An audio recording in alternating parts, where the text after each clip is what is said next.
ಅಖಿಲ ಭಾರತ ಶಾಸನ ಸಭೆಗಳ ಪೀಠಾಸನಾಧಿಕಾರಿಗಳ 85ನೇ ಅಧಿವೇಶನಕ್ಕೆ ಬಿಹಾರದ ಪಾಟ್ನಾದಲ್ಲಿಂದು ಲೋಕಸಭಾ ಸ್ಪೀಕರ್ ಓಂ ಬಿರ್ಲಾ ಚಾಲನೆ ನೀಡಿದರು.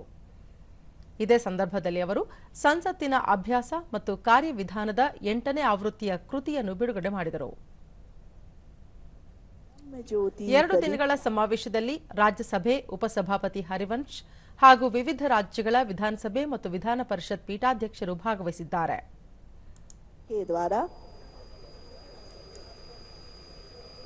आप दोनों का धन्यवाद. क्या हो सकती है, सुखद बात क्या हो सकती है, ये विचार आया था. ಬಳಿಕ ಓಂ ಬಿರ್ಲಾ ಸಂವಿಧಾನದ ಪಾಲನೆ ಮತ್ತು ಶಾಸನ ಸಭೆಗಳ ಘನತೆ ಕಾಪಾಡುವ ಮಹತ್ವದ ಜವಾಬ್ದಾರಿ ಪೀಠಾಸೀನಾಧಿಕಾರಿಗಳ ಮೇಲಿದೆ ಎಂದರು. ಜನರ ಆಕಾಂಕ್ಷೆಗಳನ್ನು ಪೂರ್ಣಗೊಳಿಸುವ, ಸಮಾಜದ ಅಭಿವೃದ್ಧಿಗೆ ಹೊಸ ದಿಕ್ಕು ನೀಡುವ ಹಾಗೂ ಸದನವನ್ನು ಜನಸಾಮಾನ್ಯರ ಬಳಿಗೆ ಕೊಂಡೊಯ್ಯುವ ಗುರುತರ ಜವಾಬ್ದಾರಿ ಹೊಂದಿರುವ ಪೀಠಾಸೀನಾಧಿಕಾರಿಗಳ ಕಾರ್ಯ ಕುರಿತು ಸಮಾವೇಶದಲ್ಲಿ ಗಂಭೀರ ಚರ್ಚೆ ನಡೆಯುತ್ತಿರುವುದು ವಿಶೇಷವಾಗಿದೆ. ಇದರ ಜೊತೆಗೆ ಸದನದ ಘನತೆ ಕಾಪಾಡುವಲ್ಲಿ ಎಲ್ಲ ರಾಜಕೀಯ ಪಕ್ಷಗಳ ಪಾತ್ರಗಳ ಬಗ್ಗೆಯೂ ಚರ್ಚೆಯಾಗಲಿದೆ ಎಂದು ತಿಳಿಸಿದರು.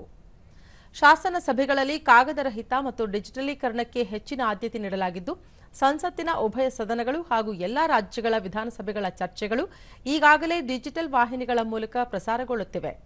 ಶೀಘ್ರವೇ ಲೋಕಸಭೆ, ರಾಜ್ಯಸಭೆ ಮತ್ತು ರಾಜ್ಯಗಳ ವಿಧಾನಮಂಡಲ ಅಧಿವೇಶನಗಳ ಪ್ರಸಾರ ಒಂದೇ ವೇದಿಕೆಯಲ್ಲಿ ದೊರೆಯಲಿದೆ ಎಂದು ತಿಳಿಸಿದರು. ಭಾರತ ಪ್ರಜಾಪ್ರಭುತ್ವದ ಜನನಿಯಾಗಿದ್ದು, ಪ್ರಾಚೀನ ಕಾಲದಲ್ಲಿ ನಳಂದ, ತಕ್ಷಶಿಲೆ ಸೇರಿದಂತೆ ಹಲವು ವಿಶ್ವವಿದ್ಯಾಲಯಗಳ ತವರು ನೆಲವಾಗಿತ್ತು.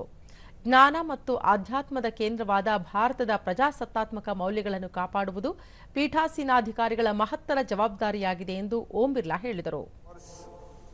संविधान की 75वीं वर्षगांठ है, इसलिए हमने ये विषय रखा है कि संवैधानिक मूल्यों को सुदृढ़ करने में संसद और राज्य की भूमिका.